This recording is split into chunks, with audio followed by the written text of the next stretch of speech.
Hey, welcome to the Utopia Experience. So today we are going to be making Seitan, basically a deli meat slash roast beef, whatever you'd like to make it, but like a really good sandwich meat. We're making it here at Utopia Eco Hotel today to be able to have it to add to salad wraps, put it on our bagels, things like this. So let me show you our recipe. Like I said, it's a flexible recipe. Everything I do, I try to make it flexible. I use what I have when I have it, and I adapt my recipe to work. So I'm gonna be showing you some basic steps, and like I said, you can use what seasonings you have, and trust me, it's going to taste good. And if you like a little bit more of something, add some more. Make this your recipe. That's the magic of cooking. I love it. So first of all, we're going to start with about 5 cups of flour, okay? You're gonna wanna use a high protein bread flour. That's the best. Now also, if you have vital wheat gluten, that's even better. If you can buy vital wheat gluten, then amazing, do that. You can skip some of these steps and it's a lot easier. You don't have to do the wash and all that stuff. So what we're going to be doing today, we're just using a good bread flour. We're going to be adding in our dry ingredients because I want this to have a nice flavor. So when we have the dry flour in here or the vital wheat gluten, I'm going to put in about a tablespoon of black pepper. I put in this is about a 1/4 cup of nutritional yeast. Maybe a little bit more. I love the nutritional yeast. We're going to put in some, got a little humid, some powdered garlic and some powdered onion. Now, optional, if you have it, if you want to make your seitan look a little more meaty, a little more pink, I have a little bit of powdered beet juice powder. If you have it, great, throw it in. It'll make your dough look a little bit more red and a little bit more meaty. Not important. It really doesn't do much to the flavor, but I throw it in there sometimes. I've got my dry ingredients in here, so we're just going to mix this up a little bit. So all this is going to do is give our seitan a little bit of flavor when we when we cook it, and it's just going to have a more even flavor all the way through. All right, so we've stirred up our flour, got our dry ingredients in there. So I'm going to take about a 1/4 cup of soy sauce. You can use other things. You could use teriyaki sauce. You can use, like I said, use what you have and what you think is going to taste good. Today, I'm throwing in some soy sauce. I'm going to add about maybe 2 cups of water to start with. Now, I say 2 cups of water to start with because it really depends on the flour you're using. High protein flour, if it's a bread flour, if it's a wheat flour, it just depends. It really depends on the amount of water that we're going to use depending on the flour that you're using. So if we look in here, we can see it's quite soft, not the texture we want. So we're going to add flour to this to thicken it up. But the thing is, unless you're using a mixer, if you're using a mixer, you could put in exact amounts. But since I'm not using a mixer, I want to mix in all those flavors really well with the soy sauce, and then we're going to add in a little flour to dry it up. So right now I'm at about 5.5 cups of flour and 2 cups of water and a 1/4 cup of soy sauce. So you can see here the color, the texture. It kind of looks like almost like a minced meat. So that is what we're looking for right here. So not sticky. Kind of looks like a nice human brain. Minced meat pie. So what we will do, we're going to put this back in our bowl and we're going to cover this with water. We're just going to put some tap water on this. We're going to let it sit for about an hour.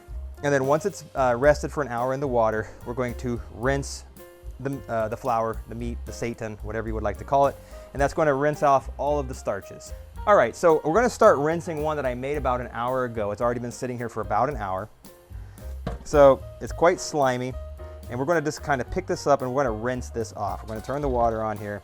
And this is just going to be removing the starches. Now we don't want to mess with it too much, just rinse.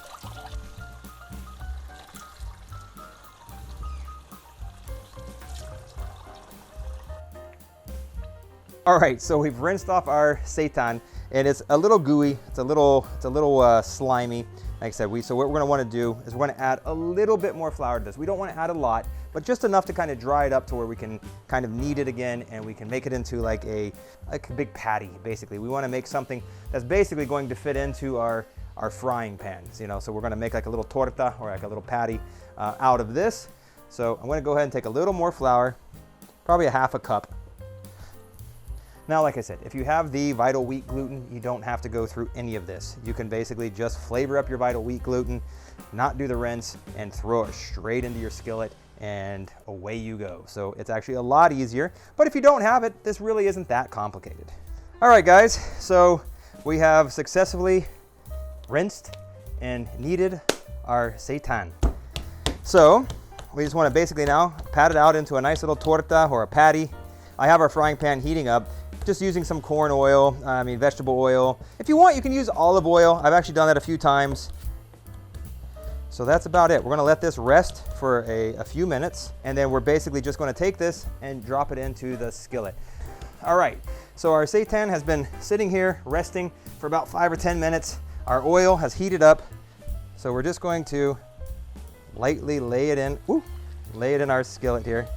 You just wanna push it around. You want it to fit your skillet or your pan. Like I said, I like using these cast iron skillets. It gets a nice evenly distributed heat.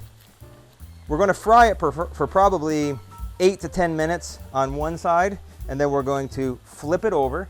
And once we flip it over, that's when we're going to start to poke a lot of holes in it with like a fork. We're just going to sit there and jab it full of a ton of holes, and we're going to add in our flavoring, okay? So while this is frying, if you want to come back over, we're going to go ahead and mix together all of our flavoring. So we're just using some cheap boxed wine. We'll do about 1 cup, and don't worry about the alcohol. It'll all cook out when we're frying it. So you can feed it to the kids. I'm going to use about a half a cup of soy sauce. I'm going to use about a tablespoon of liquid smoke. I also have some smoked paprika. So I'm going to put a teaspoon of smoked paprika in there. And we're going to add about 1/3 of a cup of maple syrup. I think that adds a really nice flavor. You can also, if you want, I've done this before, you can mix in some nutritional yeast into this. You can throw in some more garlic powder. You can throw in some onion powder. You can throw in some salt. Whatever you can make this taste like is basically the overall flavor that your meat's going to have. I'm going to go ahead and try to flip this. See if I can do this without burning myself.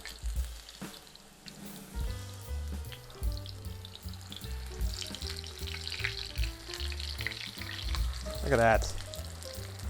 Look at that. It's like looks like a brisket. Start just poking this thing full of holes. Because the more holes that we poke in it, the more evenly the flavor will be distributed through the seitan. So now, this is the tricky part.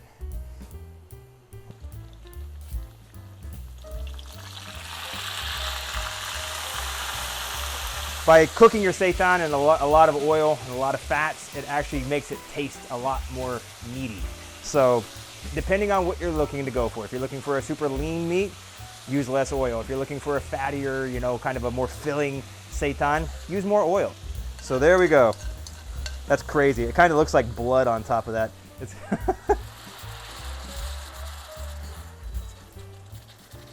but that looks, it's crazy. It looks just like meat. I mean, I'm always blown away by this. So now we're going to poke a bunch of holes on the other side here. It's so easy. I mean, it's a little messy. It's a little bit of effort, but to be honest, it's so worth it. So now we're going to turn the heat down. We're going to let this simmer for probably a half an hour, and this is going to suck up and absorb all of this oil, all of this liquid. It's going to get sucked into the seitan. So this is all your flavoring right here. So I'm just going to use kind of a pan here. We'll just sit on the top. We're going to let that sit there for, like I said, about 25 to 30 minutes. I might flip it again here in a few minutes, but once that liquid's been soaked up, we're pretty much ready to go. All right, guys, so our seitan has been sitting here simmering in our delicious flavors for about probably 15, maybe 20 minutes. I've already flipped it twice, and as you can see, this is what we've got left over. It kind of looks like a charred brisket, or something along those lines. So what I'm gonna do is try to get this out. We're just gonna put it here on our cutting board. Woohoo! Look at that. That's crazy. If that doesn't look like meat, I don't know what does. So normally, we just pulled this out of the frying pan. Normally what we would do is, and it's totally up to you, but I said the way I normally do this, we'll take this and put this on a plate and wrap it in like plastic wrap or something like this, or put it into a Tupperware and seal it, let it cool down, and then I put it in the refrigerator and I let it rest overnight. The reason you let it rest overnight is that it firms up and it's a little easier to cut. That's really I think the only main reason that we let it rest overnight. But what I want to do is I want to show you guys right now. I just want to get in here.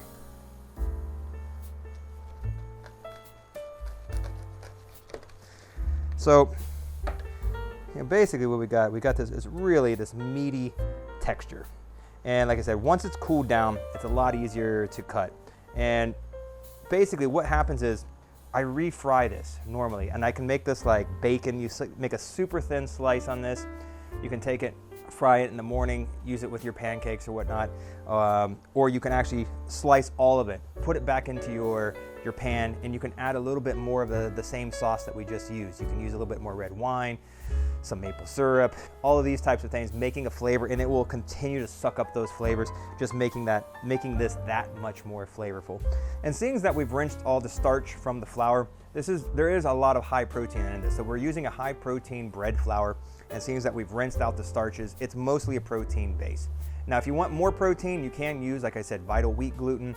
And really, if you really want to make this super high protein, throw in a few cups of protein powder and mix that in with your flour, and you're going to have a massive amount of protein in this. But for me, I think this is plenty of protein, at least what I get in my diet, just the way this is. So I have 1 serving of this a day, and I love it.